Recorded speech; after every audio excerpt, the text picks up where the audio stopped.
भगवान श्री कृष्ण 3112 ईसा पूर्व हुए। भगवान श्री कृष्ण एक राजनीतिक, आध्यात्मिक और योद्धा ही नहीं थे, बल्कि वे हर तरह की विद्याओं में पारंगत थे। भगवान श्री कृष्ण से धर्म का एक नया रूप और संघ शुरू होता है। श्री कृष्ण ने धर्म, राजनीति, समाज और नीति नियमों का व्यवस्थीकरण किया था। जनश्रुति अनुसार कुछ लोग श्री कृष्ण की त्वचा का रंग काला और ज्यादातर लोग श्याम रंग का मानते हैं। श्याम रंग अर्थात कुछ कुछ काला और कुछ कुछ नीला, मतलब काले जैसा नीला।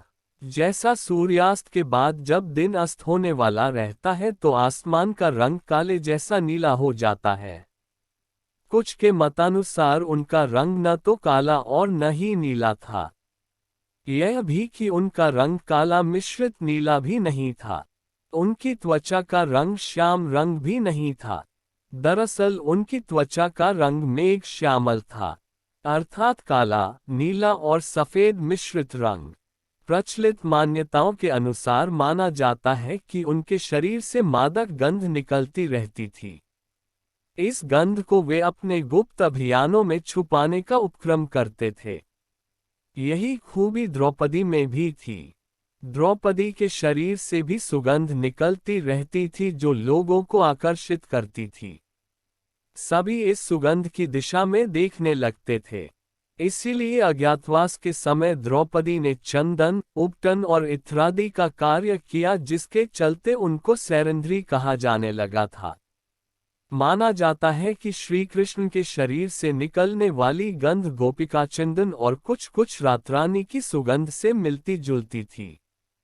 कहते हैं कि भगवान श्री कृष्ण की देह कोमल अर्थात लड़कियों के समान मृदु थी, लेकिन युद्ध के समय उनकी देह विस्तृत और कठोर हो जाती थी। माना जाता है कि ऐसा इसलिए हो जाता था क्योंकि वे योग और कलारिपटु विद्या में पारंगत थे। इसका मतलब यह कि श्री कृष्ण अपनी देह को किसी भी प्रकार का बनाना जानते थे।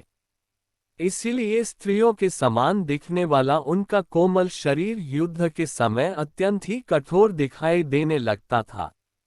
यही गुण कर्ण और द्रौपदी के शरीर में भी था। भगवान कृष्ण का जन्म मथुरा में हुआ था। उनका बचपन गोकुल, वृंदावन, नंदगांव, बरसाना आदि जगहों पर बीता।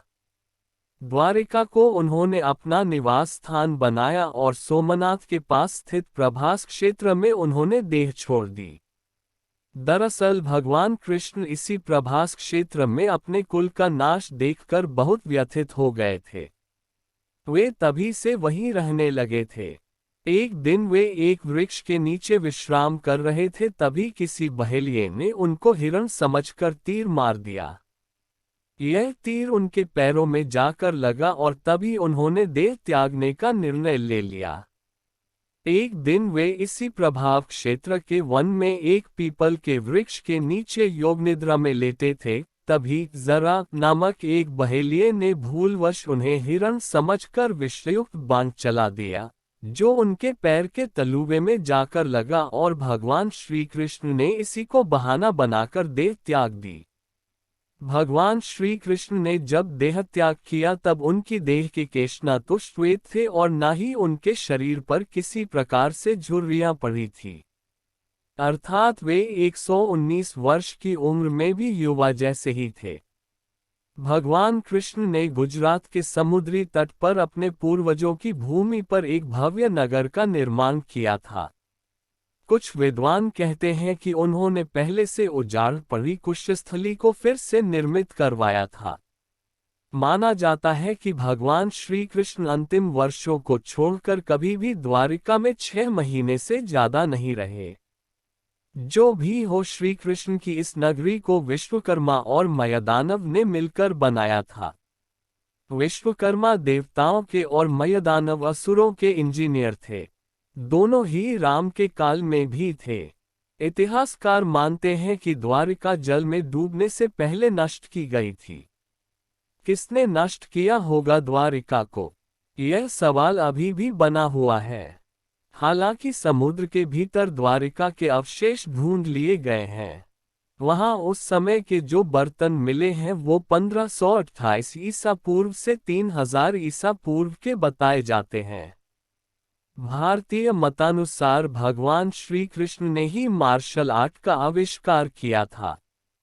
दरअसल पहले इसे कालारिपयट्टू कहा जाता था।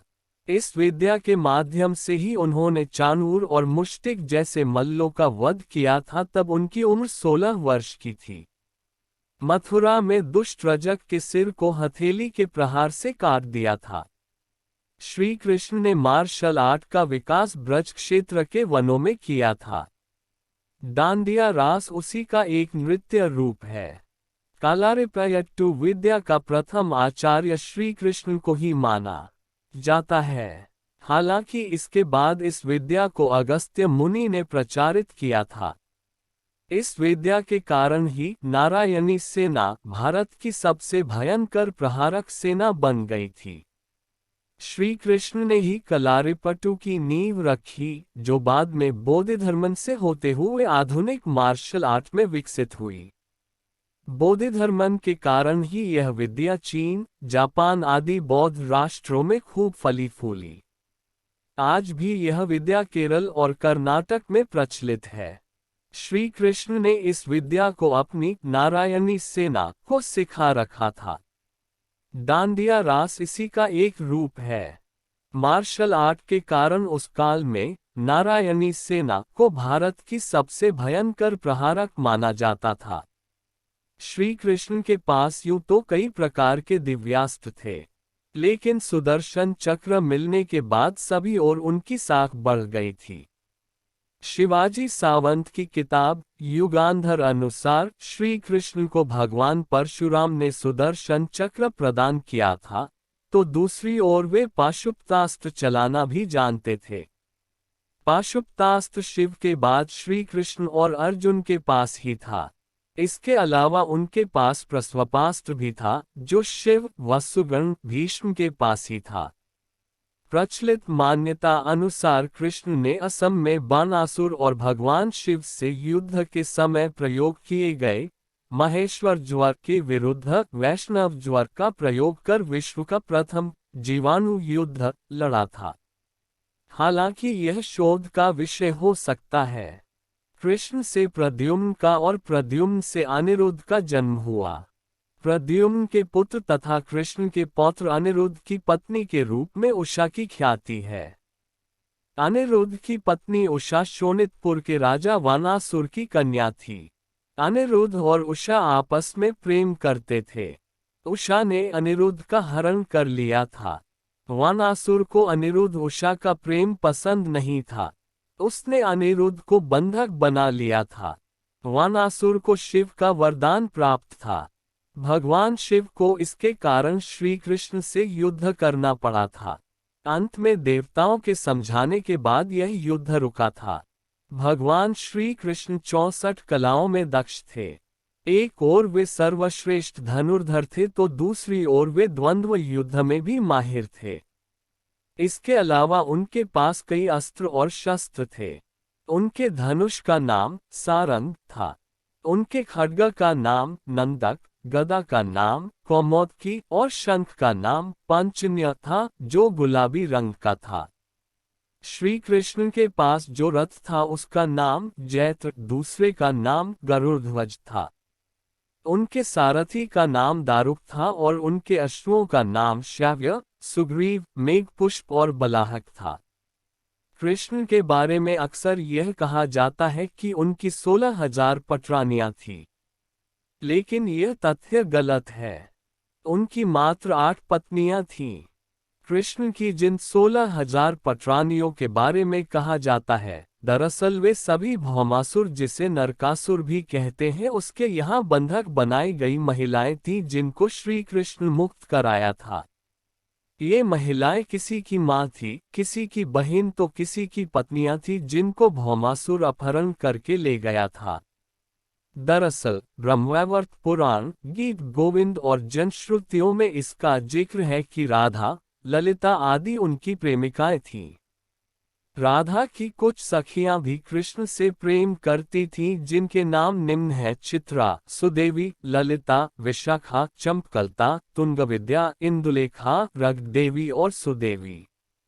ब्रह्मवैवर्त पुराण अनुसार कृष्ण की कुछ ही प्रेमिकाएं थीं, जिनके नाम इस तरह हैं: चंद्रावली, श्यामा, श्राव्या, पद्या, राधा, ललिता, विशाखा तथा भद्रा।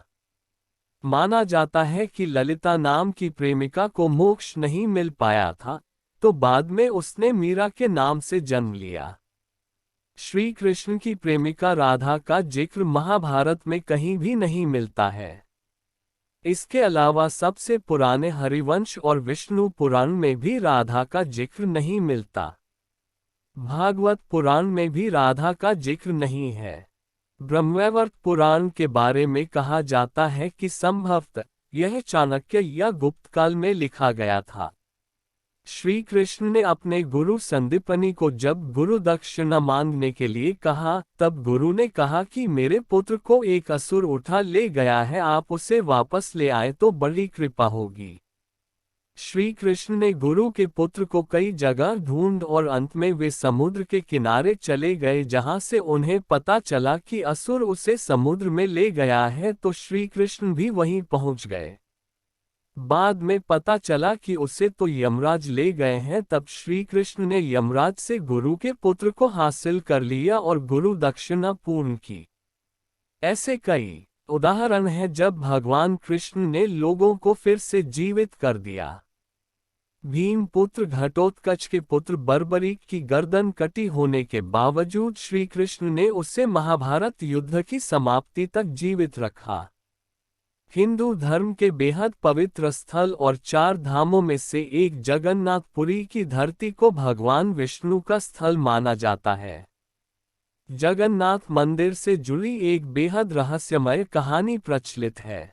स्थानीय मान्यताओं अनुसार कहते हैं कि इस मूर्ति के भीतर भगवान कृष्ण के दिल का एक पिंड रखा हुआ है, जिसमें ब्रह्मा विराजमान है। पौराणिक मतानुसार जब श्री कृष्ण की मृत्यु हुई तब पांडवों ने उनके शरीर का दाह संस्कार कर दिया, लेकिन कृष्ण का दिल पिंड जलता ही रहा। ईश्वर के आदेशानुसार पिंड को पांडवों ने जल में प्रवाहित कर दिया। उस पिंड ने लट्ठे का रूप ले लिया। राजा इंद्रद्युम्न, जो कि भगवान जगन्नाथ के भक्त थे, को यह लट्ठा मिला तो उन्होंने इसे जगन्नाथ की मूर्ति के भीतर स्थापित कर दिया। उस दिन से लेकर आज तक वह लट्ठा भगवान जगन्नाथ की मूर्ति के भीतर है। हर 12 वर्ष के अंतराल के बाद जगन्नाथ की मूर्ति बदलती है, लेकिन यह लट्ठा उसी में रहता है। हालांकि यह शोध का विषय हो सकता है। महाभारत युद्ध की समाप्ति के बाद जब युधिष्ठिर का राजतिलक हो रहा था, तब कौरवों की माता गांधारी ने महाभारत युद्ध के लिए श्री कृष्ण को दोषी ठहराते हुए शाप दिया कि जिस प्रकार कौरवों के वंश का नाश हुआ है, ठीक उसी प्रकार यदुवंश का भी नाश होगा। शाप के चलते श्री कृष्ण द्वारिका लौटकर यदुवंशियों को लेकर प्रभास क्षेत्र में आ गए। कुछ दिनों बाद महाभारत युद्ध की चर्चा करते हुए सात्यकी और कृतवर्मा में विवाद हो गया। सात्यकी ने गुस्से में आकर कृतवर्मा का सिर काट दिया। इससे उनमें आपसी युद्ध भड़क उठा और वे समूहों में विभाजित होकर एक दूसरे का संहार करने लगे। इस लड़ाई में श्री कृष्ण के पुत्र प्रद्युम्न और मित्र सात्यकी समेत सभी यदुवंशी मारे गए थे। केवल बब्रू और दारुक ही बचे रह गए थे। यदुवंश के नाश के बाद कृष्ण के ज्येष्ठ भाई बलराम समुद्र तट पर बैठ गए और एकाग्रचित होकर परमात्मा में लीन हो गए। इस प्रकार शेषनाग के अवतार बलराम जी ने देह त्यागी और स्वधाम लौट गए। बलराम जी के देह त्यागने के बाद जब एक दिन श्री कृष्ण पीपल के नीचे ध्यान की मुद्रा में लेटे थे, तब उस क्षेत्र में एक जरा नाम का बहेलिया आया हुआ था। जरा एक शिकारी था और वह हिरण का शिकार करना चाहता था। जरा को दूर से हिरण के मुख के समान श्री कृष्ण का तलवा दिखाई दिया। बहेलिये ने बिना कोई विचार किए वहीं से एक तीर छोड़ दिया, जो कि श्री कृष्ण के तलवे में जाकर लगा। जब वह पास गया तो उसने देखा कि श्री कृष्ण के पैरों में उसने तीर मार दिया है। इसके बाद उसे बहुत पश्चाताप हुआ और वह क्षमायाचना करने लगा। तब श्री कृष्ण ने बहेलिये से कहा कि जरा तू डर मत, तूने मेरे मन का काम किया है। अब तू मेरी आज्ञा से स्वर्गलोक प्राप्त करेगा। बहेलिये के जाने के बाद वहां श्री कृष्ण का सारथी दारुक पहुंच गया। दारुक को देखकर श्री कृष्ण ने कहा कि वह द्वारिका जाकर सभी को यह बताए कि पूरा यदुवंश नष्ट हो चुका है और बलराम के साथ कृष्ण भी स्वधाम लौट चुके हैं। अतः सभी लोग द्वारिका छोड़ दो, क्योंकि यह नगरी अब जलमग्न होने वाली है। मेरी माता, पिता और सभी प्रियजन इंद्रप्रस्थ को चले जाएं। यह संदेश लेकर दारुक वहां से चला गया। इसके बाद उस क्षेत्र में सभी देवता और स्वर्ग की अप्सराएं, यक्ष, किन्नर, गंधर्व आदि आए और उन्होंने श्री कृष्ण की आराधना की। आराधना के बाद श्री कृष्ण ने अपने नेत्र बंद कर लिए और वे सशरीर ही अपने धाम को लौट गए। श्रीमद्भागवत के अनुसार जब श्री कृष्ण और बलराम के स्वधाम गमन की सूचना इनके प्रियजनों तक पहुंची तो उन्होंने भी इस दुख से प्राण त्याग दिए।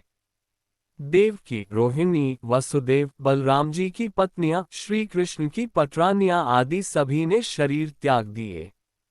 इसके बाद अर्जुन ने यदुवंश के निमित्त पिंडदान और श्राद्ध आदि संस्कार किए। महाभारत और पुराणों अनुसार इन संस्कारों के बाद यदुवंश के बचे हुए लोगों को लेकर अर्जुन इंद्रप्रस्थ लौट आए। इसके बाद श्री कृष्ण के निवास स्थान को छोड़कर शेष द्वारिका समुद्र में डूब गई। यदि यदुवंश के लोग बच गए थे तो क्या उनका वंश नष्ट नहीं हुआ था? श्री कृष्ण के स्वधाम लौटने की सूचना पाकर सभी पांडवों ने भी हिमालय की ओर यात्रा प्रारंभ कर दी थी। इसी यात्रा में ही एक एक करके पांडव भी शरीर का त्याग करते गए। अंत में युधिष्ठिर सशरीर स्वर्ग पहुंचे थे। पौराणिक मान्यताओं अनुसार प्रभु ने त्रेता में राम के रूप में अवतार लेकर बाली को छुपकर तीर मारा था। कृष्णावतार के समय भगवान ने उसी बाली को जरा नामक बहेलिया बनाया और अपने लिए वैसी ही मृत्यु चुनी जैसी बाली को दी थी।